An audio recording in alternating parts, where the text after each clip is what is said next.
Snake dish বলা ভালো সাপের ভোজ। সেই সাথে সাপের সংখ্যা বৃদ্ধি এবং পর্যটকদের আকৃষ্ট করার জন্য স্নেক ফার্মিং বা সাপের চাষ। ভাবছেন এমনও হয়? সাপকে নিয়ে আমাদের দেশে আতঙ্ক থাকে মানুষের মনে, বিশেষ করে গ্রীষ্ম এবং বর্ষার মরশুমে সাপের কামড়ে মৃত্যু হয় অনেকে। সে কারণে সাপ মানেই আমাদের কাছে একটা গা ছমছমে অনুভূতি। নমস্কার, আমি অশেষ গোস্বামী, আপনারা দেখছেন নিউ লিভিং টিভি। আজ যে গ্রামের কথা বলবো সেখানে সাপ নিয়ে আতঙ্কের ছিটে ফোটা হয়ে বরং ফি বছর তারা উৎসব পালন করেন সাপ দৈত্যের বিরুদ্ধে যুদ্ধ জয়ের কৃতিত্বকে স্মরণ করে। বিভিন্ন রেস্তোরাঁয় পাওয়া যায় সুস্বাদু স্নেক ডিশ। পর্যটকদের আকৃষ্ট করার জন্য কৃত্রিম প্রজননের মাধ্যমে রীতিমতো সাপের সংখ্যা বৃদ্ধির উপর জোর দেওয়া হয়। দেশটির নাম ভিয়েতনাম, গ্রামের নাম লে মার্ট।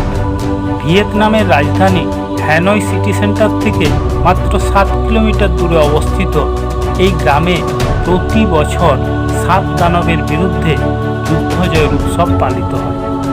অতিথিদের খাওয়ানো হয় সাপের মাংস।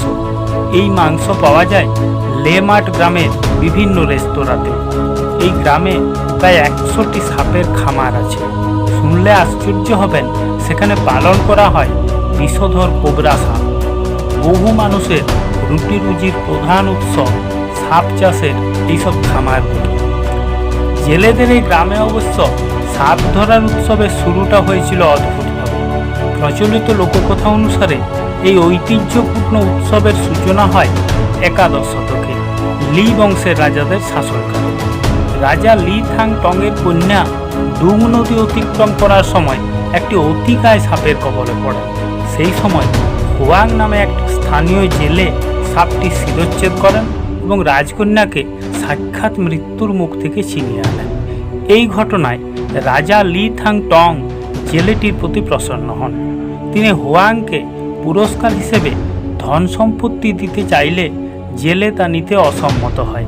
বিনিময়ে রাজার কাছে থান লং দুর্গের পশ্চিমে গ্রামবাসীদের নিয়ে আসার অনুমতি চান। রাজা অনুমতি দিলে গ্রামবাসীরা রেড রিভার পেরিয়ে এই অঞ্চলে 13টি সমৃদ্ধ জনপদ গড়ে তোলে। প্রতি বছর এই নদী পেরোনোর দিনটিকে স্মরণ করে হোয়াং পরিবারের পূর্বপুরুষদের পুজো করা হয় চন্দ্র ক্যালেন্ডার অনুসারে 20 থেকে 24 মার্চ। এই সময়ে পালিত হয় উৎসব। দেশ বিদেশের প্রচুর পর্যটক এই দিনটিতে আনন্দ উৎসবে সামিল হতে লে মার্ট গ্রামে উপস্থিত হন। আজ এটুকুই। ভিডিওটি ভালো লাগলে চ্যানেলটি সাবস্ক্রাইব, লাইক এবং শেয়ার করতে ভুলবেন না।